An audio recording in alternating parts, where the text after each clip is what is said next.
बिस्मिल्लाहिर्रहमानिर्रहीम अस्सलामु अलैकुम वरहमतुल्लाहि वबरकातुहू। प्यारे नाज़रीन, कैसे हैं आप सब लोग। उम्मीद करता हूँ कि अल्लाह पाक की रहमतों के ज़रिए साया खैर वाफ़ियत से होंगे। दोस्तों, आज मटन कौरमा की रेसिपी लेके आपकी खिदमत में हाज़िर हूँ। ये थोड़ा सा मुख्तलिफ बनता है बीफ कौरमा से। उसकी वजह ये होती है कि मटन में एक हल्की सी बसांत होती है, एक हल्की सी स्मेल होती है, जिसको दूर करने के लिए थोड़ा-सा उससे मुख्तलिफ ना बनाना पड़ता है। जबकि आम जब गोश्त बनाते हैं आप, जब आम गोश्त से बनाते हैं कौरमा, तो उसमें किसी किस्म की कोई बसांत नहीं होती है। 1 किलो आप लेंगे मटन, और मटन में हड्डियाँ भी होंगी, उसकी चर्बी भी होगी, और इसको आपने क्या करना है कि इसको मैरिनेट करना है। सबसे पहले आपने इसको अच्छी तरह से धो लेना है। धो के उसके बाद आपने इसमें दही डालना है। आधा कप आपने दही डाल के इसमें आपने मसाले डालने हैं। लहसुन अदरक का पेस्ट अगर ले लें तो आपकी मर्ज़ी है, और अगर लहसुन अदरक पाउडर आप डालना चाहें तो वो भी आप डाल सकते हैं। हल्दी आपने डाल देनी है 1 चम्मच, और उसके साथ लाल मिर्च आपने डाल देनी है इसमें 1 चम्मच। इसको थोड़ा-सा हम चटपटा-सा रखेंगे, इसलिए ज़्यादा मसाला डाल रहा हूँ। धनिया पाउडर जो है ये भी आपने 1 चम्मच डालना है। ज़ीरा पाउडर जो है ये भी आपने 1 चम्मच डालना है, और दड़ा मिर्च जो है ये भी आपने 1 चम्मच ही डालनी है।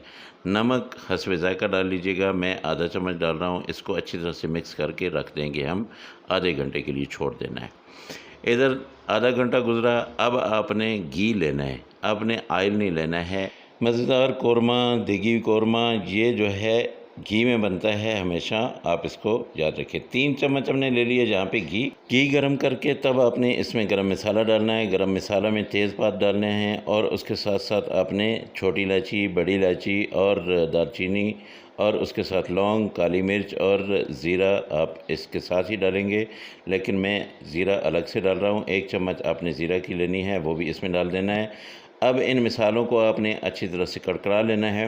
जब ये कड़कड़ा जाएँ, तब आपने इसके अंदर जो हमने मटन मैरिनेट करके रखा हुआ वो इसमें डाल देना है, और उसको अच्छी तरह से हमने भूनना है। इनको आप देख लीजिएगा कि बहुत ज़्यादा जलने ना पाएँ। ये वाले मिसाले बहुत जल्दी जल जाते हैं, अगर आपकी आंच तेज़ होगी तो ये बहुत जल्दी जल जाएंगे। अब आपने क्या करना है कि मटन लेना है। आधा घंटा पहले मैंने उसको मैरिनेट करके रखा था, ये जो है इसमें अब हम डाल देते हैं, और अब हमने इसकी अच्छी तरह से भुनाई करनी है। इसने जो अपना पानी छोड़ना है वो हमने पहले ख़त्म करना है। उसके बाद फिर आपको बताऊंगा कि अगला क्या तरीक़ाकार होगा। मैंने थोड़ी बड़ी बोटियां रखी हैं, आपकी मर्ज़ी है, आप छोटी बोटियां भी रख सकते हैं। मैंने थोड़ी बड़ी बड़ी बोटियां रखी हैं, क्योंकि हमें बड़ी बोटियां ही ज़्यादा पसंद हैं। अब आपने इसमें चम्मच हिलाते रहना है, इसको रोकना नहीं है। जो मसाला था मैरिनेशन वाला वो इसमें डाल दिया। थोड़ा-सा इसमें मैंने पानी डाला है, क्योंकि ये नीचे लग रहा था बार-बार। तो अब मैंने थोड़ा-सा पानी डाला है, तो अब गोश्त ने अपना पानी भी छोड़ देना है। इसको मैं बंद करूँगा, और आपसे मैं मिलूँगा तकरीबन 15 मिनट के बाद। ये देखिए दोस्तों, अब 15 मिनट हो चुके हैं। इसका पानी तकरीबन सारा ख़त्म हो गया है, ऑयल इसका सेपरेट हो चुका है। ये देखें, आप अच्छी तरह से इसको अगर गौर से देखेंगे तो ये तकरीबन हाफ़ डन हो चुका है। लेकिन आप इसको अभी प्रेशर कुकर लगाएंगे। प्रेशर कुकर लगाने से पहले आपने क्या कुछ डालना है वो मैं आपको बताता हूँ। प्रेशर कुकर जब आप लगाएंगे तब जाके ये अच्छी तरह से करेगा।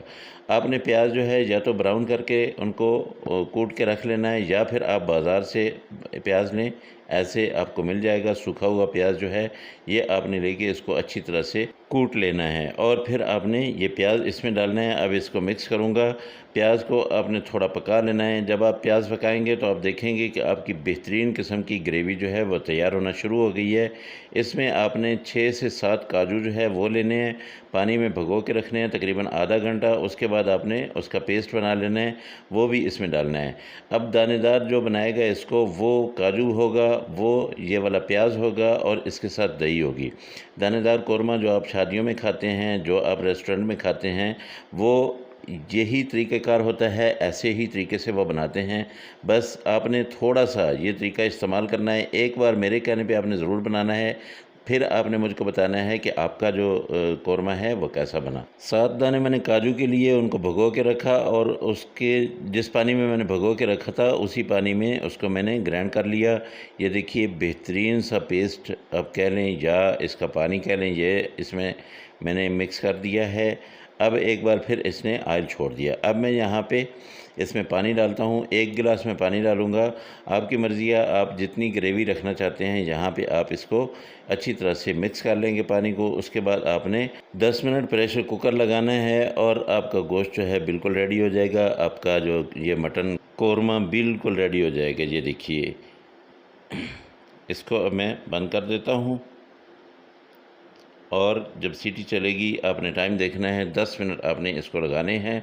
10 मिनट के बाद जब मैं इसको खोलता हूँ तो माशाल्लाह ये देखें कितना ज़बरदस्त किस्म का हमारा ये कोरमा बिल्कुल रेडी है। थोड़ा सा यानी आधा चम्मच आपने केवड़ा वाटर डालना है। अब आपने इसको दम पे रख देना है। तकरीबन 2 से 3 मिनट आप दम पे रखेंगे और उसके बाद आप इसको डिश आउट कर देंगे। बहुत ही आला किस्म का, बहुत ही ज़बरदस्त लुक है इसकी माशाल्लाह। ये देखिए, दानेदार कोरमा, मटन कोरमा आप लोगों के लिए बिल्कुल रेडी है।